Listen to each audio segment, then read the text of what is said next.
Fala pessoal, sejam bem-vindos, começando mais um vídeo com muitas informações importantes. Mas antes, eu peço para que você se inscreva no canal, deixe o seu like e compartilhe o vídeo com o máximo de pessoas. Giro na tela e notícias a seguir.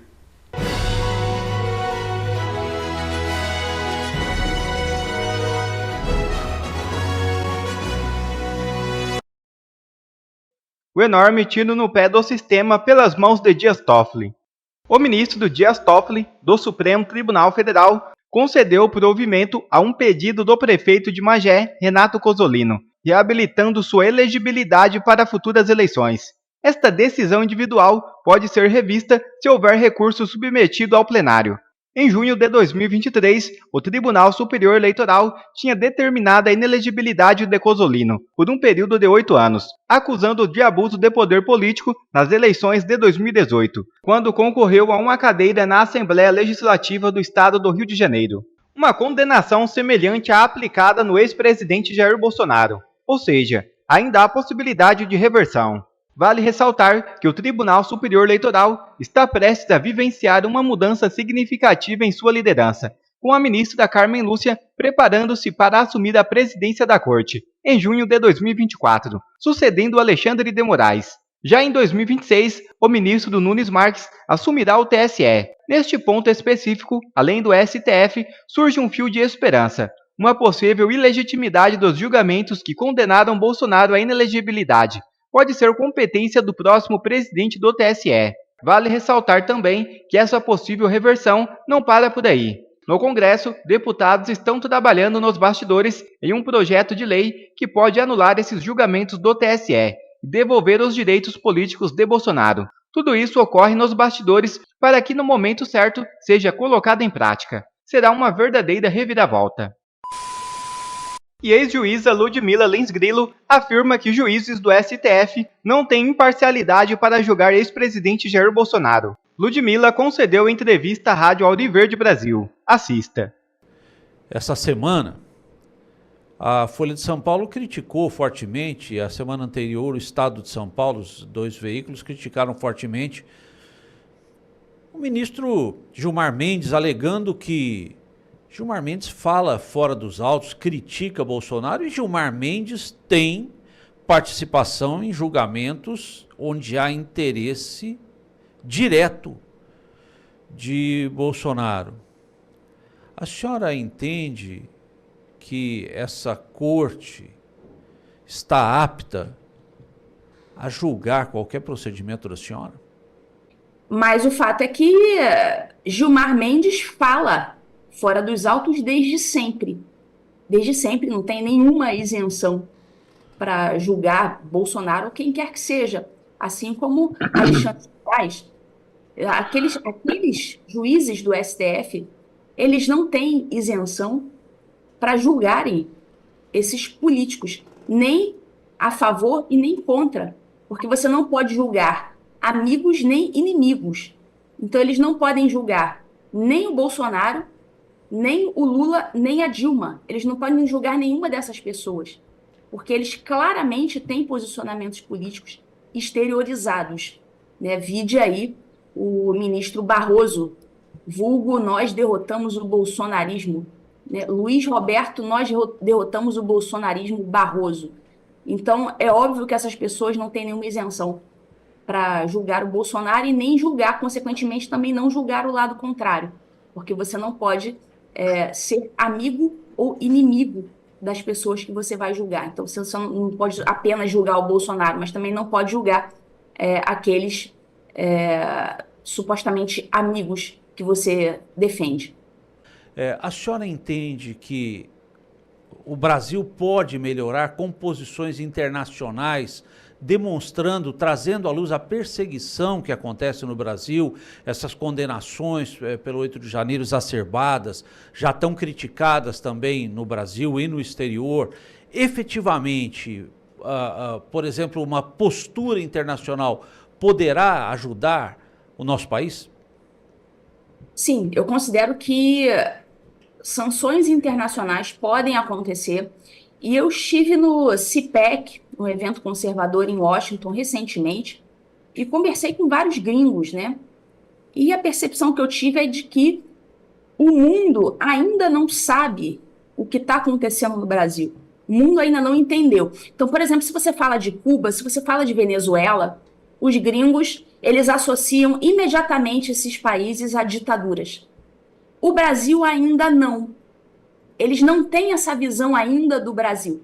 Então, quando a gente expõe isso, quando a gente conta o que está acontecendo no Brasil, eles se espantam. E eles dizem, olha, eu não sabia que isso estava acontecendo no Brasil. Então, está sendo construída agora está sendo, na verdade, não construída porque é algo que efetivamente existe, mas está sendo exposto agora, está sendo exposta essa situação do Brasil no exterior. Então, os gringos estão começando agora a entender o que está acontecendo.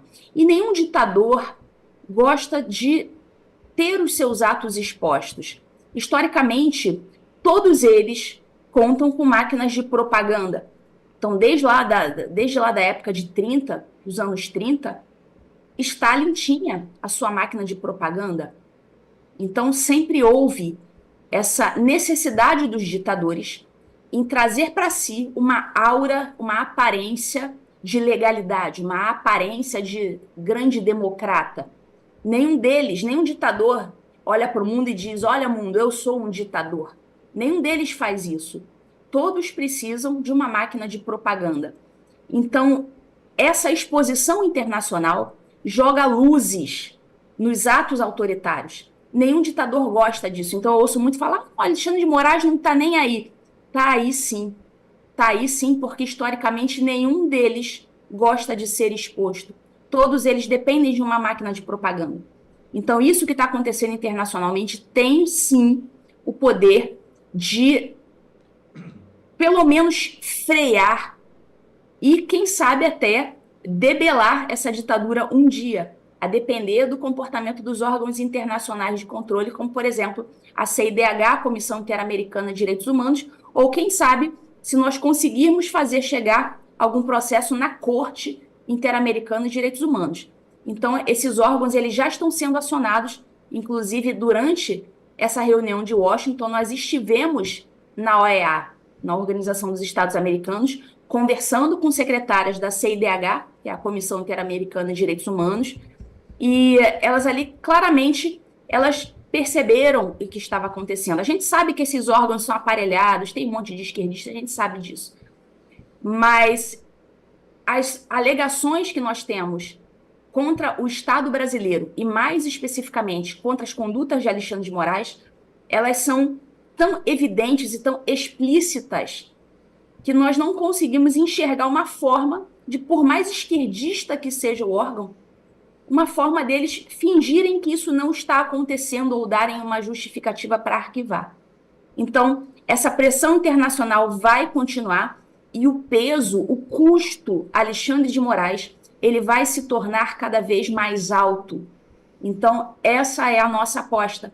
Em algum momento, ele vai se tornar tão pesado. Aliás, ele já está muito pesado para ser sustentado. Está difícil de sustentar esse sujeito no cenário público. Ele é uma peça defeituosa na máquina pública que precisa ser removida do seu cargo rapidamente. E eu não sei até quando vão continuar sustentando, né, esse custo alto, o custo Alexandre de Moraes, que está muito pesado. Então, esse é o nosso papel aqui no exterior. Doutora Ricardo Melão também conosco. Melão, doutora Ludmila Lins Grilo está na sua escuta. Doutora Ludmila, bom dia. Muito obrigado pela sua participação hoje aqui com a gente na Hora em Verde. Doutora Ludmila, a gente sabe que o Supremo Tribunal Federal tem cometido muitas arbitrariedades do ponto de vista jurídico, processual, isso não é segredo para ninguém, né? Se a senhora, enquanto magistrada, né, uma juíza de direito, enfim, comum, né, não do Supremo Tribunal Federal, que é uma outra configuração aqui no Brasil, infelizmente, a senhora é investigada pelas suas condutas pelo CNJ, né, o Conselho Nacional de Justiça. Aí a senhora é analisada, a senhora é julgada e, eventualmente, punida se cometeu alguma infração ao que se entende descumprir regras que um juiz convencional deveria cumprir. Só que o Supremo Tribunal Federal não existe essa instância, o CNJ, ele não está submetido, por exemplo, ao Conselho Nacional de Justiça. Ele está livre, leve e solto nesse sentido. Quem deveria fazer a fiscalização dele, né, que seria o Congresso Nacional, através da figura dos senadores, principalmente, que podem julgá-los por crime de responsabilidade, não fazem por temores, por toda uma questão de terem processo submetido a eles. E a gente fica nessa situação bizarra que arbitrariedades, condutas além podem ser feitas, né, por esses magistrados, mesmo que contrárias, inclusive, atropelando a própria Constituição que eles deveriam zelar e defender. Isso acaba sendo feito, só que nada, eles não estão submetidos a nenhum tipo de fiscalização e julgamento. Como resolver essa situação, doutora Ludmila, a senhora que foi magistrada, que passou aí por um processo no CNJ, foi julgada, como resolver essa situação em relação aos atropelos e absurdos cometidos pelo STF? Será que acabar o fórum privilegiado para senadores, deputados e senadores, parlamentares em geral, seria um caminho para isso? Para não ficar mais aquela situação de estar com o rabo preso e medo de julgar um para não ser julgado por eles? Sim, obrigada pela sua pergunta. E eu considero, sim, que o fim do foro privilegiado é um dos caminhos, tá? Não vai resolver, mas é um dos caminhos a serem adotados para que o Brasil volte a ter algum padrão de normalidade, para que as pessoas voltem a ter direito a instâncias recursais. E hoje em dia isso acabou. Eu, por exemplo, eu não tenho foro privilegiado no STF, mas eu estou lá no STF, assim como outras milhares de pessoas que não têm foro privilegiado no STF. Então, é sim um dos caminhos. E quanto à instância, como é que resolve isso? Na verdade, a Constituição já resolve, porque existe uma instância disciplinar, digamos assim, do STF, que se chama Senado Federal.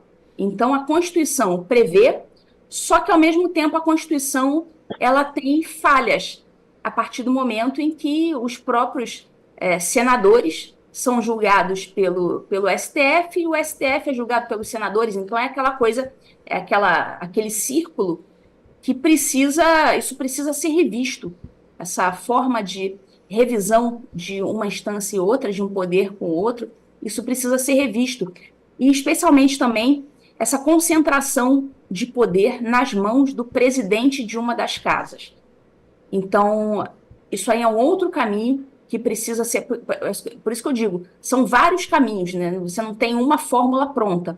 Você precisa tomar várias atitudes para que o sistema fique um pouco melhor e a coisa consiga andar. Então, um dos caminhos seria isso, tirar esse excesso de poderes da mão exclusiva de uma só pessoa que, hoje em dia, está concentrado na pessoa do presidente do Senado Federal. Então, no caso, o Rodrigo Pacheco, que é evidentemente um omisso, então tudo que está acontecendo hoje tem as mãos sujas do Rodrigo Pacheco. Eu considero um verdadeiro cúmplice do que está acontecendo, porque se não fosse a omissão dele, né, os ministros do STF, especialmente Alexandre de Moraes, já teriam provavelmente sofrido impeachment, se ele não tivesse sentado em cima. Então, não pode concentrar essa quantidade de poder na mão de uma só pessoa. Então, cabe ao Senado, na verdade, ao Congresso como um todo, de repente, até fazer uma emenda constitucional ou uma modificação que seja no regimento interno do Senado, para que se retire esse excesso de poderes da mão do presidente do Senado. Isso acho que é um dos caminhos que a gente tem, juntamente com o fim do foro privilegiado. Doutora, uma última questão. A gente tem, quando recota a linha do tempo, se voltarmos à Alemanha dos anos 30, a gente imagina ali 20 anos, quase 20 anos daquele movimento. Que a gente tem que tomar cuidado para falar no YouTube, senão a plataforma nos boicota, né? Aí a gente também tem a questão de Stalin, a gente tem agora, mais recentemente, por exemplo, Cuba, já são 60 anos em Cuba, a gente tem na Venezuela algo que já passa de 25 anos, da chegada daqueles ao poder, Chávez e agora Maduro, enfim, são recortes que quando a gente olha de cima parece um tempo insignificante. Se a gente pegar depois de Cristo, o que são 20 anos em 2024, né? que são 60 anos e tal. Só que para nós que estamos vivendo a pressão, vivendo esse dia a dia, né, com essa angústia, com esse aperto, é muito tempo. Por que eu fiz essa introdução? Para lhe perguntar o seguinte: a senhora tem esperança no Brasil? Essa esperança ela traz uma solução em breve ou viveremos ainda muito tempo sob esse manto do medo, doutora? Olha, esperança sempre. Eu sempre vou ter. Isso, inclusive, para quem é cristão, é impossível a gente não falar em esperança. A gente sempre tem que manter a esperança. A gente sabe que no final a gente vence. O que a gente não pode afirmar é se a gente vai ver em vida essa vitória. Mas eu tenho esperança, sim. É claro que ninguém pode fazer previsão nesse momento, né? Saber quanto tempo mais a nossa ditadura vai durar. Impossível de fazer essa previsão. Mas a minha esperança é que acabe ainda nos próximos 5 anos. Agora, como você falou, historicamente, 5 anos é um nada, mas para quem está vivendo, 5 anos é muito tempo. É muito tempo de opressão. Para quem está preso especificamente, para quem está preso, imagina, o tempo para quem está preso, ele acontece de forma diferente, a forma de percepção em relação a quem está solto. Então, imagina aquelas pessoas que estão presas.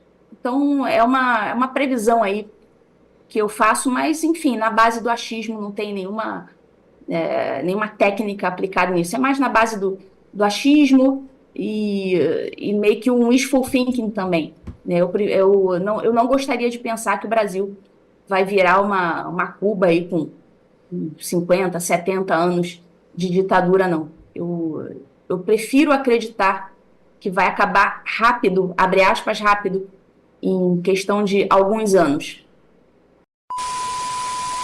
E os diálogos frequentes entre Alexandre de Moraes e o comandante do Exército. O ministro Alexandre de Moraes desponta hoje como o principal interlocutor do comandante do Exército, o general Tomás Paiva, no Supremo Tribunal Federal. Segundo informações da coluna de Bela Megali, de O Globo, na maior parte dos casos, os contatos partem do próprio general, que busca o magistrado para saber dados sobre integrantes da caserna investigados e tirar dúvidas em relação ao cumprimento de ordens judiciais. A coluna também informa que o contato mais recente envolveu informações preliminares sobre a promoção de um militar dentro da força. Foi o caso da nomeação do general Richard Nunes para o segundo posto mais alto do Exército, o de chefe do Estado-Maior. Antes de bater do martelo, Tomás Paiva contatou Moraes porque o nome do general surgiu durante o caso Marielle. Quando o nome do general Richard Nunes apareceu no documento, o chefe do Exército contatou o ministro Alexandre de Moraes e adiantou sua intenção de promovê-lo. Na conversa, deixou claro que se houvesse informações que comprometessem Richard Nunes, mudaria a escolha. Moraes sinalizou que poderia seguir com a nomeação.